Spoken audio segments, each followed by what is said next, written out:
तो ग्लूकोज का जो स्ट्रक्चर है उसको पता लगाया गया with the help of chemical reactions. ठीक है, तो वैसे ग्लूकोज का स्ट्रक्चर तो ये होगा, लेकिन ये कैसे मालूम चला, वो मालूम चला है with the help of chemical reactions. So let us see chemical reaction, है ना। जब इसका रिएक्शन कराया गया विथ HI, है ना, दिस इज ग्लूकोज, है ना, it has 6 carbon, 12 hydrogen and oxygen यहाँ 6 है, राइट। तो पहले इसका रिएक्शन कराया गया विद HI, हीट किया गया, राइट। इसकी मदद से क्या मिला, नॉर्मल हेक्सेन मिल गया। इससे कंफर्म हुआ इसमें जो 6 कार्बन है, 6 कार्बन स्ट्रेट चेन में है, तभी यहाँ मिला आपको नॉर्मल हेक्सेन। ठीक है, फिर रिएक्शन किया गया HCN के साथ, इससे बना आपका साइनोहाइड्रीन, रिएक्शन हुआ एल्डिहाइड वाले पार्ट में, और इस तरह से साइनोहाइड्रीन यहाँ बन गया। इससे कंफर्म हुआ कि it has carbonyl group, right. फिर रिएक्शन किया गया with mild oxidising agent bromine water, तो क्या हुआ, एल्डिहाइड वाला पार्ट ऑक्सीडाइज हो गया, COOH बन गया, this is known as gluconic acid.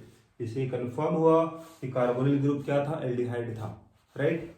फिर इसको रिएक्शन किया गया with strong oxidising agent HNO3, तो क्या पाया गया, this is strong, right, this is strong oxidising agent. तो यहाँ पर मिल गया कुछ इस तरह का COOH CHOH, है ना, this is 4 COOH, this is known as saccharic acid. तो इस कंपाउंड से पता चला कि जरूर इस ग्लूकोज में रहा होगा 1 डिग्री अल्कोहल, एक रहा होगा, वही ऑक्सीडाइज होकर यहाँ COOH बनाया है, राइट। और जब ग्लूकोनिक एसिड को ऑक्सीडाइज किया गया विथ HNO3, ठीक है, तो ये भी बनाया same, this is saccharic acid, है ना। तो ग्लूकोज को जब ऑक्सीडाइज किया गया HNO3 से तो बना सैक्रिक एसिड, और साथ ही ग्लूकोनिक एसिड को जब ऑक्सीडाइज किया गया तो ये भी बनाया आपका सैक्रिक एसिड। फिर जब इसका रिएक्शन किया गया विथ एसिटिक एनहाइड्राइड, है ना, दिस इज CH3CO, तो इसका 5 मोल रिएक्शन किया, है ना। क्योंकि इसके पास 5 OH ग्रुप है, इसीलिए 5 मोल का रिएक्शन हुआ। आप ये पढ़ चुके हो रिएक्शन आप, कि अगर रिएक्शन होगा अल्कोहल का एसिटिक एनहाइड्राइड के साथ तो क्या बनेगा आपका, दिस विल फॉर्म एस्टर। तो यहाँ देख लो क्या बना होगा, CHO यहाँ पर है और CH तो रहेगा, अब OH का H निकल जाएगा, O रहेगा, और O से क्या जुड़ गया होगा, तो दिस इज COCH3 जुड़ गया। यहाँ तो 4 है और नीचे भी था आपके अल्कोहल, तो यहाँ भी सेम बना होगा। तो यहाँ से कंफर्म हो गया कि ग्लूकोज में 5 होगा हाइड्रोक्सिल ग्रुप, है ना। और चूंकि ये स्टेबल है तो पांचों का पांचों हाइड्रोक्सिल ग्रुप कहाँ रहा होगा, डिफरेंट कार्बन में रहा होगा। क्योंकि आपको हम पहले बताए हैं, अगर एक ही कार्बन में अगर 2 हाइड्रोक्सिल ग्रुप होगा तो स्टेबल होता नहीं है, वो वाटर वहां से निकल जाता है, राइट। लेकिन चूंकि यहाँ 5 मोल रिएक्शन किया है, इसका मतलब इसमें 5 हाइड्रोक्सिल ग्रुप था। सो अगर हम बात करें यहाँ ग्लूकोज का एग्जैक्ट स्ट्रक्चर क्या होगा, तो लेट अस सी, है ना, C6 था, H12 था, O6 था, राइट। इसमें एल्डिहाइड ग्रुप 1 है, और इसमें इस तरह से नीचे होगा CH2OH, और OH ग्रुप है, OH होगा इस तरह से। This is our glucose. इसमें कायरल कार्बन कितना है, तो दिस आर कायरल कार्बन्स। इसमें आपको ध्यान रखना है, अरेंजमेंट ऑफ ग्रुप्स जो यहाँ दिखाया गया यही होगा ग्लूकोज। अगर इसमें से कोई भी अगर चेंज हो गया तो ग्लूकोज नहीं रहेगा। जैसे यहाँ 2 OH ग्रुप एक डायरेक्शन में रहेगा, फिर अपोजिट में है, फिर इस डायरेक्शन में है, ठीक है। अगर सपोज ये अगर चेंज हो गया तो ग्लूकोज नहीं रहेगा, कुछ अलग आइसोमर बन जाएगा, ठीक है।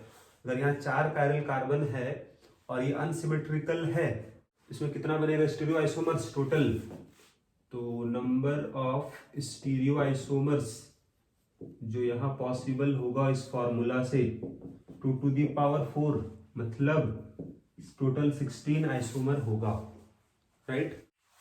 तो टोटल स्टीरियो आइसोमर यहाँ पॉसिबल कितना है, 16 है, राइट। उसमें से एक है आपका ग्लूकोज, है ना। सो इन ऑप्टिकल आइसोमर्स आपको बताए थे हम अबाउट DL नोमेनक्लेचर, ठीक है, उसको यहाँ हम यूज करते हैं।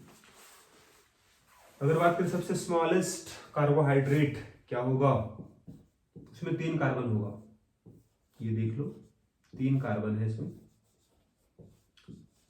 कायरल कार्बन भी है, राइट। अगर बोला जाए कि what is definition of carbohydrate, क्या बोले थे अभी आपको हम, पॉलीहाइड्रोक्सी था, राइट। पॉलीहाइड्रोक्सी मतलब क्या बोले थे हम, कम से कम 2 OH ग्रुप तो होगा, यहाँ देख लो 2 OH ग्रुप है, पॉलीहाइड्रोक्सी है। और क्या ऑप्टिकली एक्टिव था, मतलब कायरल कार्बन है, पॉलीहाइड्रोक्सी ऑप्टिकली एक्टिव, एल्डिहाइड और कीटोन, यहाँ एल्डिहाइड ग्रुप भी है, मतलब this is our smallest carbohydrate possible, ठीक है। इसका मिरर इमेज ये बन गया, they are non super imposable mirror image, मतलब दे आर इनएंस्यूमर, ठीक है। एक अगर डेक्स्ट्रो होगा तो दूसरा लिबो होगा, राइट।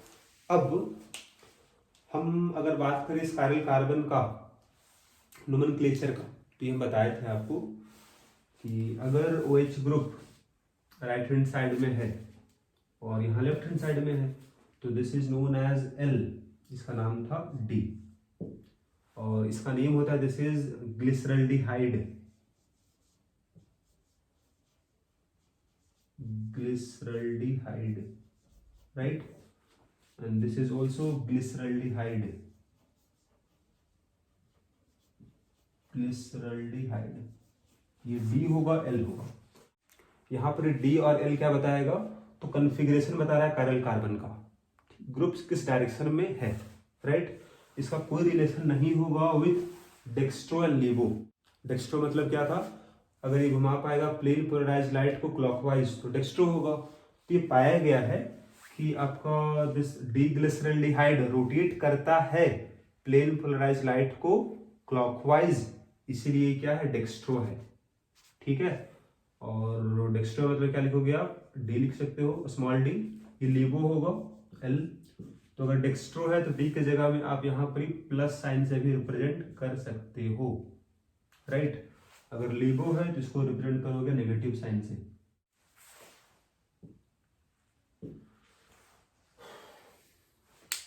है ना।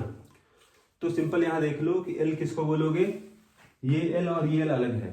L का मतलब होगा लेबोरेटरी जो आता है एक्सपेरिमेंट से, और ये L बता रहा है आपका कि OH group left hand side में है, OH group right hand side में, इसलिए D हुआ।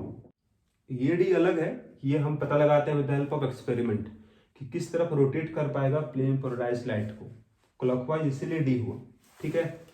ये दोनों में कोई रिलेशन नहीं है, स्मॉल d कैपिटल D में कोई रिलेशन नहीं है। तो अगर यहाँ हम बात करें कि इस ग्लूकोज का नेम क्या करोगे, कैपिटल D और कैपिटल L में इसका नेमिंग क्या होगा। तो इस वाले केस में तो 4 कायरल कार्बन है, तो सबसे लास्ट वाले कायरल कार्बन का कन्फिग्रेशन आप चेक करो, आप मैच करो ग्लिसरल्डिहाइड के साथ, किससे मैच कर रहा है, तो मैच कर रहा है किसके साथ, D वाले के साथ, राइट हैंड साइड में है ना। तो यहाँ राइट हैंड साइड में लास्ट वाले कायरल कार्बन में है, इसका भी नाम हो जाएगा D, ठीक है। D ग्लूकोज हो गया। अब ग्लूकोज का ऑप्टिकल रोटेशन क्या होगा, वो डिपेंड करेगा एक्सपेरिमेंट पे। तो यहाँ ये हम पहले बता चुके हैं आपको, ग्लूकोज डेक्स्ट्रो था, डेक्स्ट्रो मतलब क्या होता है कि रोटेशन पॉजिटिव होगा, मतलब क्लॉकवाइज घुमाएगा प्लेन पोलराइज्ड लाइट को, this plus sign represent dextro rotatory, ठीक है। और ये डी क्या बता रहा है, ये बता रहा है आपका कॉन्फ़िगरेशन, है ना, किस डायरेक्शन में ओरिएंटेड है OH group, this represent configuration of groups around chiral carbon, और यहाँ पर ये लास्ट कायरल कार्बन, ठीक है, अराउंड, यहाँ चूंकि हम बात कर रहे हैं केवल लास्ट कायरल कार्बन के बारे में, अराउंड लास्ट कायरल कार्बन, ठीक है ना। तो ये तो बात हो गया आपका यहाँ पर ही कि ग्लूकोज का this is our open chain structure. तो ग्लूकोज का और 2 स्ट्रक्चर है, that is cyclic structure, so let us see cyclic structure of glucose. So इसका साइक्लिक स्ट्रक्चर जो होगा वो कैसे बनता है, तो बनता है जब रिएक्शन होता है इसका हाइड्रोक्सिल ग्रुप कार्बन नंबर 5 पे, कार्बन नंबर काउंटिंग कर लो इसका, कार्बन नंबर 1 होगा, 2 होगा, 3, 4, 5 और ये 6। तो कार्बन नंबर 5 पे जो हाइड्रोक्सिल ग्रुप है, this will react with this aldehyde. आपको बता चुके हैं पहले हम, अगर एल्डिहाइड का रिएक्शन होगा अल्कोहल के साथ क्या बनेगा, डेल्टा प्लस डेल्टा माइनस, यहां से बॉन्ड ब्रेक होगा, ये delta minus delta plus, pi bond break कर दो तो यहाँ पर ही हो जाएगा OH, यहाँ पर ही हो जाएगा OR। This is known as hemi acetal. ठीक है, अगर इसमें फिर रिएक्शन हो जाएगा अल्कोहल का तो बनेगा एसिटल, राइट। तो यहाँ वही होने वाला है, ये एल्डिहाइड है, ये अल्कोहल है, अगर इसका रिएक्शन होगा तो यहाँ पर ये आपका साइक्लिक रिंग बन जाएगा, है ना। क्या करो आप, यहाँ पर क्या चेंज होगा, देखो ये कार्बन रहा, कुछ ऐसा बन जाएगा, मतलब इसमें एक हाइड्रोजन होगा, राइट, और एक OH ग्रुप तो होगा, ठीक है, H और OH तो होगा, और बाकी भी यहाँ रिप्रेजेंट कर दो आप, यहाँ कोई चेंज नहीं हुआ है, CH2OH, यहाँ कोई चेंज नहीं हुआ है, यहाँ भी कोई चेंज नहीं हुआ है, यहाँ भी नो चेंज, यहाँ भी नो चेंज। चेंज जहाँ हो उसको देखो आप। तो अगर यहाँ देखो आप ध्यान से, तो अल्कोहल का जो OR ग्रुप है, मतलब ऑक्सीजन जो है अल्कोहल का, वो किससे जुड़ गया, वो जुड़ गया इस कार्बन के साथ। जैसे यहाँ जुड़ा हुआ है, देख लो, ऑक्सीजन जुड़ा हुआ है कार्बन के साथ। ऑक्सीजन कहाँ से आया हुआ है, अल्कोहल से, OR। तो इसका ऑक्सीजन किससे जुड़ जाएगा, this will make bond with this carbon, तो उसी की हम दिखा रहे हैं इस तरह से, ठीक है ना, राइट। अब इसके अलावा एक और कॉन्फ़िगरेशन यहाँ पर हो सकता है, देखो जहाँ रिएक्शन हुआ है कार्बन नंबर 1 में, यहाँ पर OH ग्रुप का डायरेक्शन इधर भी तो हो सकता है, तो यहाँ OH ग्रुप डायरेक्शन इस डायरेक्शन में हो गया, बाकी बना लो जहाँ चेंज नहीं हुआ है, तो यहाँ पर ये नो चेंज, ठीक है, यहाँ पर ये भी नो चेंज, यहाँ पर ये भी नो चेंज, बाकी ऑक्सीजन यहाँ से इस तरह से और CH2OH, राइट। तो अब देखो यहाँ पर इस वाले केस में, तो OH ग्रुप यहाँ पर बस डायरेक्शन बदल गया इस वाले केस में, बाकी सब सेम था, राइट।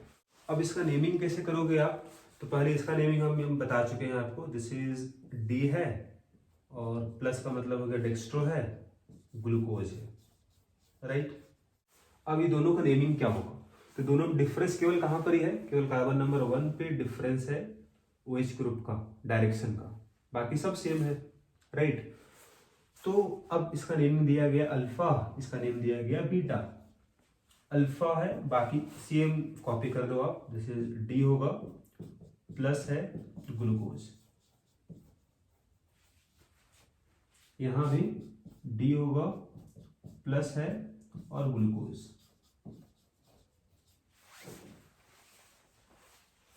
अब अगर यहाँ दिखाया आपको हम रिएक्शन वाला पार्ट, ठीक है, जैसे हम यहाँ डायरेक्टली हेमीएसिडल देख के हम बता दिए आपको, लेकिन अब रिएक्शन क्या हुआ होगा उसको यहाँ देख लो आप, ठीक है। तो उसके लिए इस हाइड्रोजन को जरा आप बॉन्ड दिखा दो इस तरह से, रिएक्शन क्या हुआ होगा उसके लिए यहाँ भी आपको दिखाना होगा इस तरह का, इसमें एक हाइड्रोजन था, राइट, यहाँ प्लस डेल्टा प्लस होगा, यहाँ डेल्टा माइनस होगा, इसका लोन पेयर रिएक्शन कहाँ करेगा, this is nucleophile, react with this carbon, partially positive carbon, pi bond टूट जाएगा, यहाँ डेवलप होगा नेगेटिव चार्ज। अब अगर नेगेटिव होगा तो क्या करेगा, इसको हाइड्रोजन चाहिए, कहाँ से हाइड्रोजन इसको मिलेगा, तो अल्कोहल का हाइड्रोजन जो है ना वही इसको मिलता है, तो बनता है OH ग्रुप, तो इसको मिलेगा हाइड्रोजन यहाँ से, और ये बॉन्ड टूट के फिर यहाँ आ जाएगा, ठीक है। तो डबल बॉन्ड जो था टूट गया, सिंगल बन गया, O पे जुड़ गया हाइड्रोजन, OH बन गया, H पहले से था ही यहाँ पर, और इस कार्बन का बॉन्डिंग हो गया इस ऑक्सीजन के साथ, इसीलिए यहाँ पर एक O दिखाए हैं, राइट। बाकी कार्बन नंबर 1 पे 2 पॉसिबल डायरेक्शन था, दोनों यहाँ दिखा दिए हम, एक का नाम हुआ अल्फा, एक का नाम हुआ बीटा। अल्फा किसको बोले हम, अगर 1 पे OH ग्रुप अगर राइट हैंड साइड पे होगा अल्फा होगा, अगर OH है लेफ्ट हैंड साइड पे तो बीटा। तो इस साइक्लिक ग्लूकोज को हम यहाँ दिखाते हैं with the help of Haworth structure. Haworth structure ये क्या है उसको ध्यान देख लो आप। तो इसी साइक्लिक स्ट्रक्चर को हम दिखाते हैं यहाँ पर कुछ इस तरह से, देख लो कि we will make this one like this. ये देख लो, कार्बन नंबर 1 था, ये 2 था, 3 था, 4 था, 5 था, 6 था। तो O से जुड़ा हुआ सपोज ये 1 नंबर है, 2 है, 3 है, 4। अब यहाँ देखो कार्बन नंबर 1 पे जो राइट हैंड साइड में है उसको दिखाओगे नीचे आप, ठीक है। तो 1 पे 2 बॉन्ड दिखा दो, एक OH नीचे होगा और हाइड्रोजन ऊपर हो जाएगा, राइट। 2 पे भी जो राइट हैंड साइड में उसको नीचे दिखा दो आप, तो नीचे OH है, ऊपर में H है। 3 पे बना लो, 3 पे H होगा, फिर OH होगा। 4 पे बनाओ, 4 पे OH और H हो जाएगा। बाकी 5 पे आपका 5 पे एक CH2OH एक हाइड्रोजन है। तो हमेशा आपका कार्बन कंटेनिंग जो ग्रुप होगा उसको ऊपर दिखाओगे, राइट। CH2OH हो जाएगा। So this is our alpha glucose बोल सकते हैं इसको आप, है ना, या अल्फा फॉर्म बोलो आप। बीटा फॉर्म कैसे बनेगा, तो केवल चेंज कार्बन नंबर 1 पे होगा, बाकी सब सेम होगा। तो उसको हम ऐसे दिखा सकते हैं। अब देख लो 1 पे केवल चेंज कर दो, OH ग्रुप ऊपर हो जाएगा और बाकी सब same, HOH, OH, H, OH, H यहाँ होगा, यहाँ H और CH2OH। So this one is beta form, right. Cyclic structure of glucose जो है, this is known as pyranose structure. क्यों? Because of similarity with pyran. This compound is pyran, है ना। पायरन में देखो यहाँ 5 कार्बन है, साइक्लिक ये भी है, 1 2 3 4 5 कार्बन, एक ऑक्सीजन है। यहाँ भी वही है, एक ऑक्सीजन है, बाकी 5 कार्बन है रिंग में। So this is known as pyran. तो पायरन के जैसा ही ये दिखता है, इसीलिए this is known as pyranose structure. और इसका नेम यहाँ पर थोड़ा चेंज करते हैं हम लोग, देखिए बाकी सब तो सेम होगा, अल्फा है, डी हो गया, प्लस हो गया। This is glucopyranose, glucopyranose. यहाँ भी वही होगा, बीटा था, डी होगा, है ना। This is glucopyranose.